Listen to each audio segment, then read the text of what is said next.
Hello and welcome to pnclounge.com. Today we are discussing resource assignment. So a few primary questions for you. What is resource assignment? Where does it fall?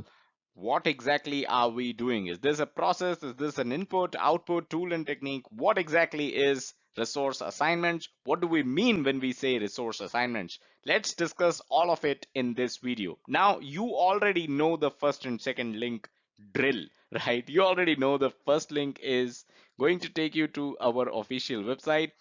An article which is related to resource assignment will be there, and second link is going to take you to the entire playlist of every single video that we have done on resource management knowledge area.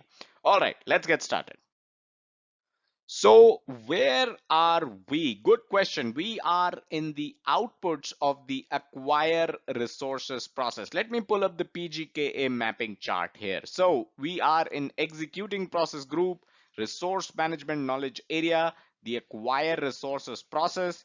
One of the output of this process is resource assignments, and resource assignments within itself is divided into two, which we will be looking into. So a handful of processes here, not resources, in the resource management knowledge area. And like I said, second link in the description is going to take you to the entire playlist of every single video that we have done on this knowledge area. Very important, do check that out. All right, and before we move further, let's hold on for a second, and you need to ask yourself, what could be the outputs of this process? Of course, I just mentioned resource assignment is the output of this process, acquire resources, which is pretty obvious, right? When you are doing a process called acquire resources, what should be the output? The output should be the acquisition of those resources, right? Let's move on.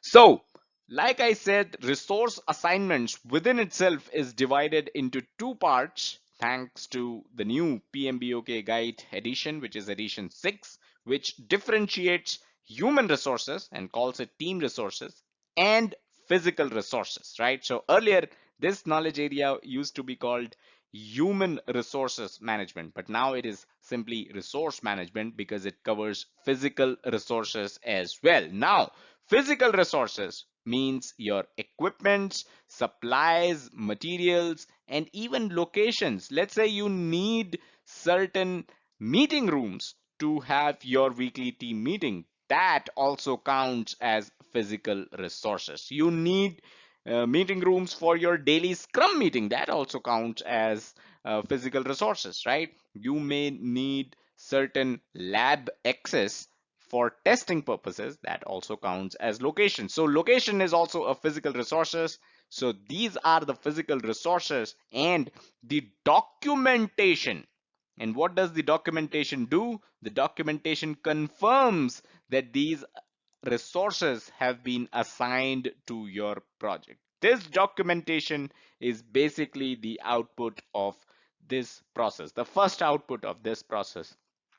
Physical resource assignments, when we say that, we are not getting all these physical resources, we are getting a documentation that guarantees that you have these resources assigned for your project.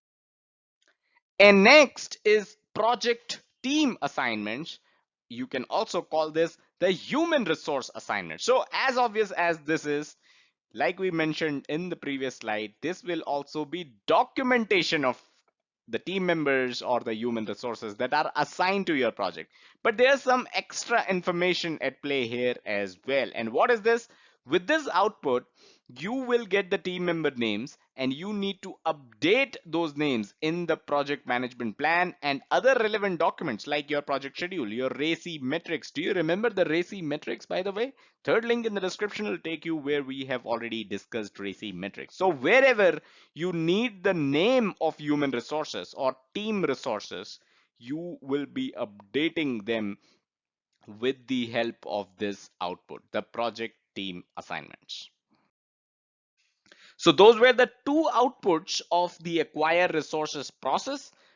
There are other outputs as well, but you already know them. Resource calendars is something we have already discussed. Fourth link in the description. And Change requests is also something that we have already discussed. Fifth link in the description. So check these important links out. You're already aware of these outputs if you have gone over our study material. So before we end this video, let me ask you the question for today. Which resources are most difficult to acquire? And I don't mean just the physical resources or team resources. Within them, which resources do you think are most difficult to acquire? Share your real life experience in the comments. That is definitely going to help the entire community out. A quick reminder, if you're looking to clear your PMP exam in 50 days, head over to pmclounge.com/PMP study plan and grab your free copy of the study plan. So that is all that we had in this video. Hope you got value out of it. Do hit the like button. It keeps us motivated and helps us create more free content for you. Subscribe to the channel and hit the bell icon to stay notified whenever we upload new content. And don't forget to check out the website pmclounge.com, your #1 free PMP resource. Thank you.